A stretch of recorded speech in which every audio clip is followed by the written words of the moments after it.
Hey y'all, Eric Adcock, Auckland Live. Man, I've got so much going on. Jackson getting married Friday to the wonderful KK Creel. Got a lot of stuff going on, and I had actually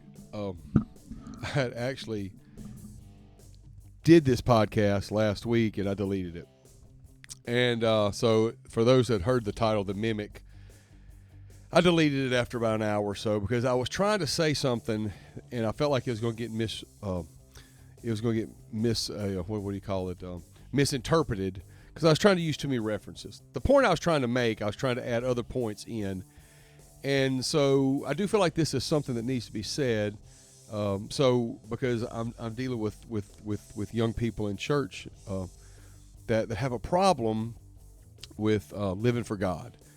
And it's really simple. It's really simple. If you want to live for God, you find somebody in your church that's living for God, and you do what they do.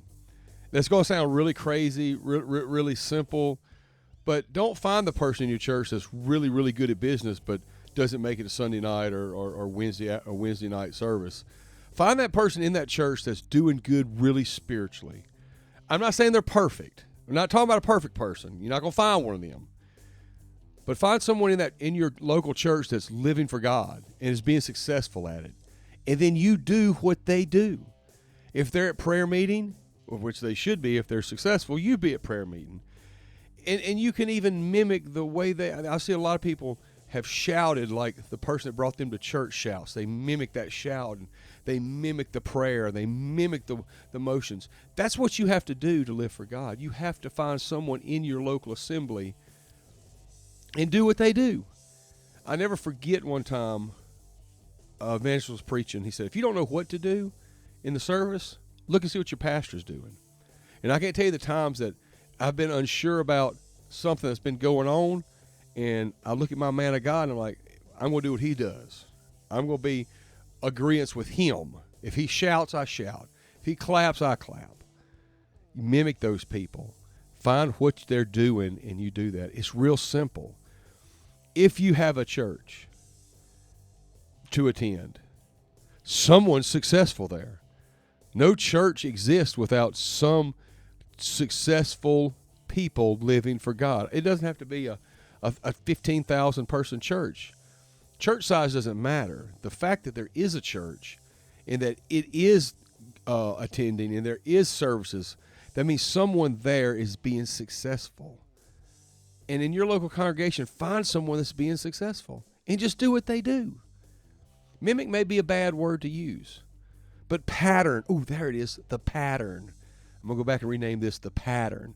Pattern your life after what they're doing. That's simple. That's simple. If you look at someone and that's their mentor and you want to achieve what they're doing, do what they do. Talking spiritually, find a way to find somebody that you can pattern your life after.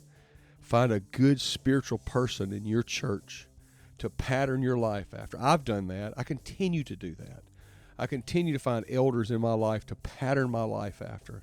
Number one, my pastor. And there's so many other people. But you find someone and you pattern your life after them. That's simple. That's simple. You say that sounds mighty simple. It's that simple. Don't pattern your life after the saint of God that doesn't come to church or the young person that's not at prayer meeting or the young person that doesn't come to youth service. Don't pattern your life after that. Pattern your life after someone that's being successful. I'm not saying they're perfect, but find a pattern. Find a pattern.